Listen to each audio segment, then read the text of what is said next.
When Sarah walked into her grandson's third-grade classroom for Grandparents' Day, she expected warm smiles, crayons, and a sweet hug from little Ben. Instead, she heard a whisper from the back. "Who's that old lady?"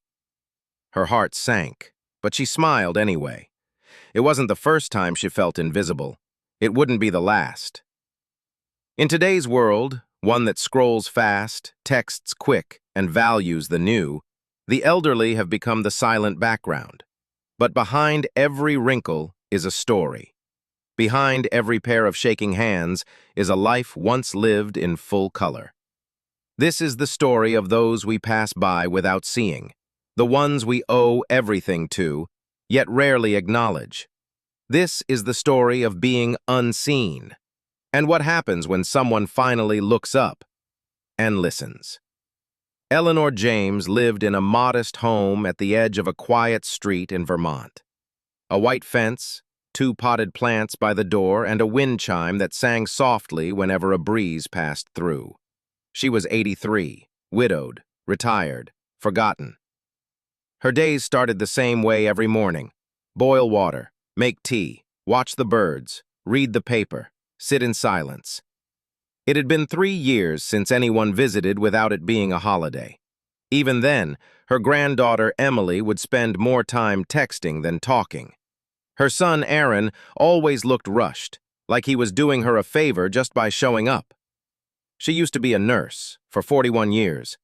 She delivered babies, held the hands of dying men, and once saved a child from a collapsing stairwell during an earthquake. She had stories. Oh, did she have stories? But no one asked anymore. Once at church, she tried telling a young couple how she met her late husband, Thomas. Halfway through, the woman smiled politely and said, "Aw, that's cute." They moved on before Eleanor even finished the sentence. It wasn't that people were cruel. They were just distracted, moving too fast. But to Eleanor, it felt the same as cruelty, because the result was the same. She was unseen. Across town, another woman lived a similar life.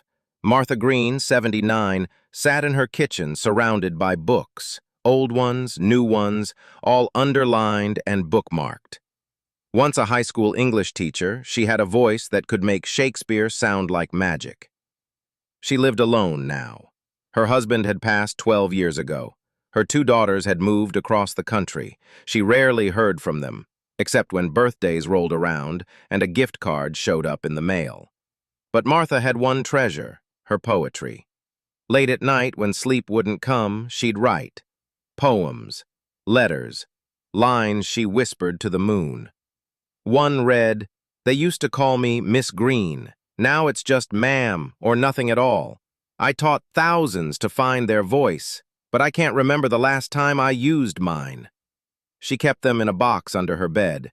She told herself they didn't matter, but secretly she wished someone would find them, read them, cry, laugh, just feel something. Because what good is a voice if no one hears it? Leo Thompson was 87. Every morning he sat at the same bench by Willow Creek Park. He wore the same brown jacket, the one with the hidden inside pocket where he kept his medals from the Korean War. He never showed them to anyone anymore. What was the point? People jogged past him. Kids laughed, played, never said hello. To them, he was just an old man feeding birds. They didn't know he once dragged a wounded soldier 3 miles through enemy fire, that he cried himself to sleep for a week after losing his best friend to a landmine, that he met his wife at a military hospital where he was recovering and fell in love over soup and bad jokes. Once he tried to tell a young man sitting next to him about it. The man nodded but kept looking at his phone. "Did you ever serve?" Leo asked. "Nah," the guy said without looking up. "Thank you, though." He left 2 minutes later. Leo just stared at the ducks.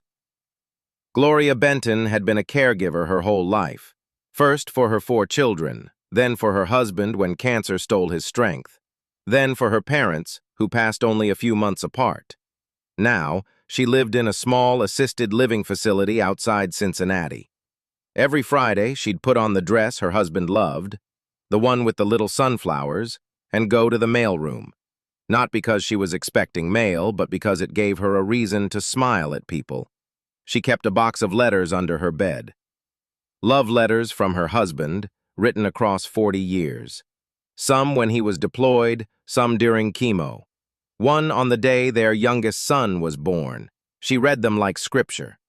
One letter read, "You once asked me what grace looks like in a storm. I didn't know then, but now I do. It looks like you, Gloria, always you." No one asked about those letters. Her son almost threw them out during. It's not just loneliness. It's the feeling of becoming invisible while still being alive. Studies show that 43% of older Americans feel isolated on a regular basis.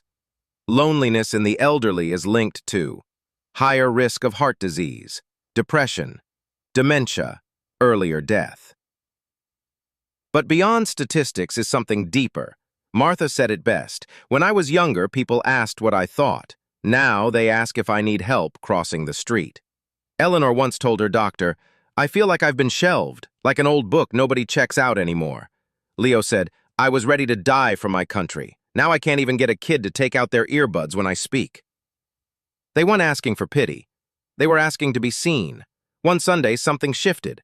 Eleanor's granddaughter, Emily, came to visit without her phone. She sat at the kitchen table and asked, "Grandma, what was it like when you were a nurse? During the riots?" Eleanor blinked.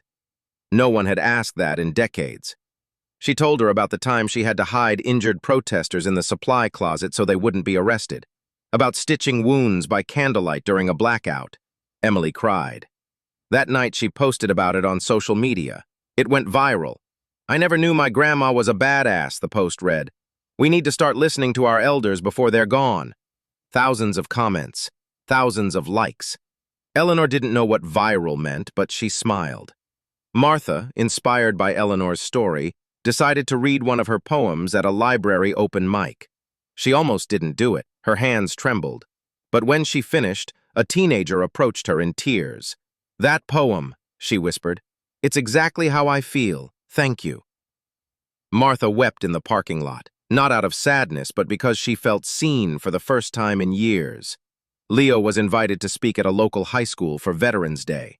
He told them about the snow, the fear, the sacrifice, the love he found after the war. The students stood in silence. And then, a standing ovation. One boy hugged him, another cried. Leo tucked his medals into his inside pocket, but this time with pride. Gloria's granddaughter posted a TikTok reading one of her love letters. Over 4 million views. "Who is this woman?" one comment said. "I want to be this in love at 80. Gloria chuckled. "Guess I'm famous now," she said. But more than that, she felt valued. What you can do. You don't need a viral post to make a difference. Sometimes all it takes is one question. What was your first job? War. Invitation. Want to come to the game with us? One moment of silence. To let them speak. One letter. Sent, not texted. One photo. Not just taken, but framed and given. We don't need to fix our elders. They don't need saving. They just need to be seen. To those who are watching this.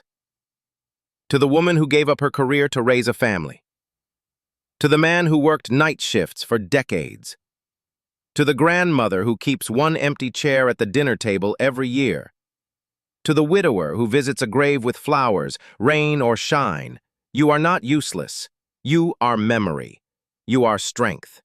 You are love written in wrinkles. You are the story of this country. You are not forgotten. You are seen. Tag someone who needs to hear this. Call your grandparents today.